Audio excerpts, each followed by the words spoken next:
တမန်တော်ဝတ္ထုအခန်းကြီး၄အငယ်7ထိုတခင်ဤနာမတော်မှာတပါငါတို့ကိုကယ်တင်နိုင်သောနာမတစုံတစ်ခုမြတ်ကောင်းကင်အောက်လူတို့တွင်မပေါ်မရှိဟုပေတရုသည်ထိုသူတို့အမွတ်ဆို၏ယေရှုခရစ်တော်နာမတော်ကပဲလူသားအလုံးကိုကယ်တင်နိုင်တာဘယ်လိုနေရာတွေထက်ကယ်တာလဲစိတ်တွေးခေါ်ခန္ဓာကိုယ်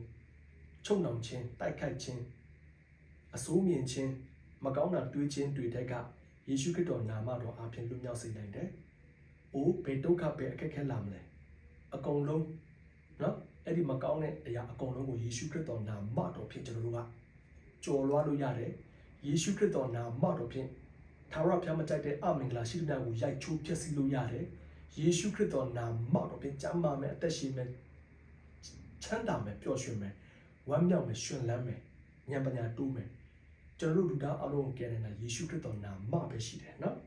အဲ့ဒါလိုပဲတမန်တော်ဝတ္ထုအခန်းကြီး3မှာပေတရုနဲ့ယောဟန်ဗိမာန်တော်မှာဆုတောင်းတောင်းတယ်အဲ့ဒီချိန်မှာဗိမာန်တော်တကားဝနာမှာနော်ခြေတော့မကောင်းတဲ့တထောင်စားရှိတယ်ပေတရုနဲ့ယောဟန်ကိုအဲ့ဒီခြေတော့မကောင်းတဲ့တထောင်စားကမြင်တော့တခုခုပေးပါဆိုပြီးတောင်းတာပေါ့ပေတရုနဲ့ယောဟန်ကအဲ့ဒီတထောင်စားကိုကြည့်တယ်ပေတရုကစစ်စစ်ကြည့်ရှုပြီးတော့ငါတို့မှမင်းပေးဖို့ရွှေငွေမရှိဘူးငါတို့မှရှိတဲ့အရာမင်းပေးမယ်ယေရှုခရစ်တော်နာမတော်ဖြင့်အခုချင်းထပြီးလမ်းလျှောက်ဆိုပြီးတော့သူ့ဆွဲထုတ်လိုက်တာအဲ့ဒီတောင်စားရဲ့ခြေတော်အာယုံကျော်မကောင်းတဲ့အရာတွေကတန်ရှင်တော်ဝိညာဉ်တော်တကူအားဖြင့်အားတွေပြည့်လာတဲ့တကူတွေရလာတယ်အကောင်းတိုင်းဖြစ်ပြီးအဲ့ဒီတောင်စားကနော်ခုံတယ်ပြည့်တဲ့လွှားပြီးထာဝရဘုရားကိုတော်ချီးမွမ်းတယ်ယေရှုခရစ်တော်နာမတော်ဖြင့်အဲ့ဒီတောင်စားကလမ်းလျှောက်နိုင်သွားတယ်ဝေးကလေးကလမ်းမလျှောက်နိုင်တဲ့တောင်စားနော်အဲ့တော့ယေရှုခရစ်တော်နာမတော်ကိုကျွန်တော်တို့ယုံကြည်သူခရစ်ယာန်တွေအထင်မသေးပါနဲ့ဖြစ်စေယေရှုခရစ်တော်နာမတော်အပြင်အရာအလုံးဖြစ်တာနော်ထိုသားတော်ဒီလေခတ်သိမ်းသောအရာတို့ကိုဖန်ဆင်းတော်မူပြီးကျမ်းစာထဲမှာပါတယ်အဲ့ဒါကြောင့်ယေရှုခရစ်တော်နာမတော်အပြင်ကျွန်တော်တို့မကောင်းတဲ့အရာအလုံးကိုရိုက်ချိုးဖြစ်စီပါ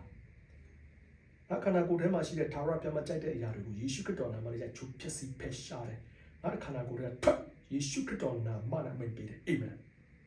ဒီတိုင်းပြောပါနော်ယေရှုခရစ်တော်နာမတော်ကိုင်ဆွဲပါနော်ဒီနေ့တော့ပဲနော်ဆုတောင်းမယ်နော်တန်ရှင်တော်ဝိညာဉ်တော်တခင်ယေရှုခရစ်တော်နာမနဲ့ဖိတ်ခေါ်တယ်ဒီဗီဒီယိုကလစ်ကိုကြည့်ရှုတဲ့ညီကိုမောင်နှမအားလုံးကိုတန်ရှင်တော်ဝိညာဉ်တော်မီးနဲ့နေ့တိုင်းအချိန်တိုင်းမီးရှို့တော်မူပါတန်ရှင်တော်ဝိညာဉ်တော်ကိုနဲ့ပြေဝစေတော်မူပါတခင်ယေရှုခရစ်တော်နာမတော်ပြဆုတောင်းကောင်းကြီးပေးလိုက်ပြီအာမင်ယေရှုတင်ပါတယ်